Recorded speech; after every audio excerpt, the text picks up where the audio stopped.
Those are times like when you think that, I mean, God, that's flesh of my flesh out there somewhere. And I'm the mother, so I'm supposed to protect you. I think that he was still in that mindset, having come back. And he was like, I will survive, and I'm going to do it according to my rules. I wasn't disabled. I'm not a veteran. You don't even realize your veteran status when you separate. The word veteran to you is like an old guy, old World War II guy. They're veterans. We're soldiers or whatever. And even when we separate, we're soldiers. It takes us, some of us, more time than others.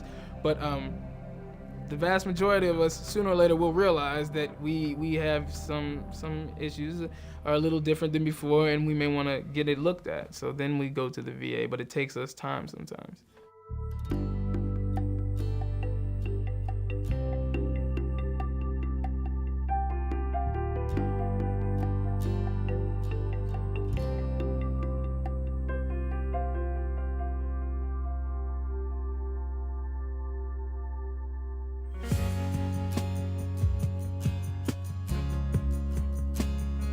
This right here is like my medication. I come here and get my therapy. Imagine you're leaving your family, the life that you know, to go and potentially give your life, and we're familiar with that. We can relate on that level. Right now, for me personally, loyalty, the loyalty thing since I've separated has been my watchword, and even before, the camaraderie like I developed while I was in there amongst my peers and in my section, just being amongst the guys is what I love. So now I still spend all my time looking for that. So when I come here, this is my place of solace and shit. I mean, being amongst you guys. Most civilians can't understand the lingo even. But even on a deeper level, I mean, the experiences that we have, you can't relate to our experiences. Memorial Day just passed, being a veteran, and one day, the third ACO, we lost 18 people in one day, including my section chief, female friend, FDC from my platoon. We lost a lot of people. Like my section chief, he basically died in my seat. I gave him the opportunity to come back stateside, and I took his trip to Qatar so as to allow him to come back here and see his newborn child or whatever. And that day on the flight line, they got shot down leaving BIOP or whatever. So now, from all the loss, I kind of felt like I should have died there. I kind of killed my section chief, you know what I mean? By allowing him. I didn't obviously intend for that to happen, but nonetheless, he died a hero.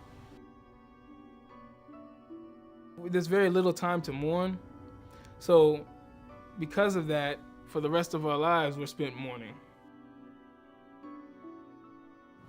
Cool. Cheese! Great. Cool. All right, let's form a little circle, and so you've been here before, know how it goes. Just sort of say your name, where you're going back to, and one thing that you liked about the workshop. No, okay, I'm Domonicque Tatum.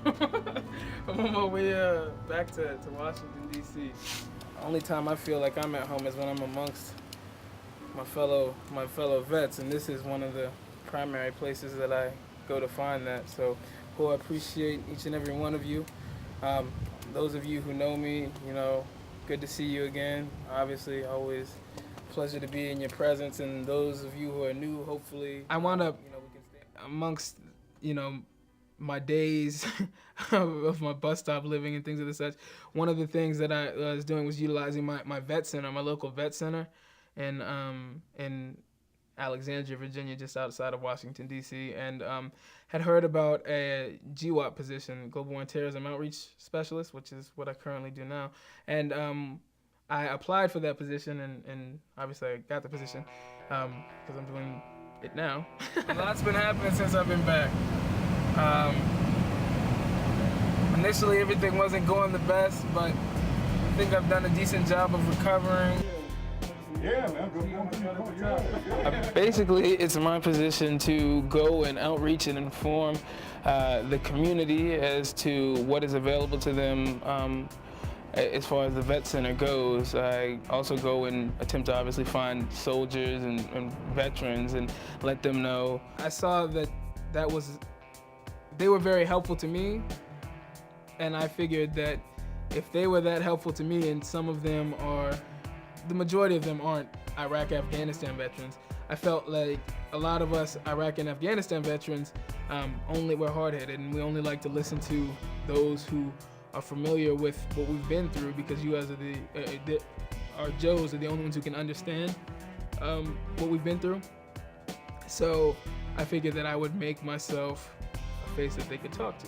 It's my favorite thing. It's my favorite thing in the world. I think that, you know, this is my calling. I've always been proud of my son, but I'm encouraged that he's able to experience adversarial growth, because life ain't been easy for him. And the fact that he can bounce back and do this speaks volumes to his inner core, and so that's what I'm proudest of.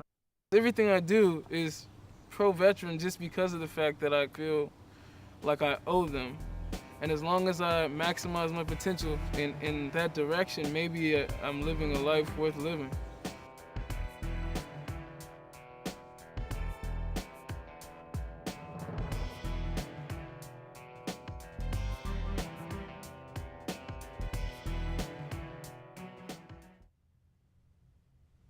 When we come back from the break, we're going to be talking with Domonicque here live in the studio, and also offering solutions for others in a similar situation. So get your questions ready and send them our way. The discussions will start just after this break. We'll see you back in a minute.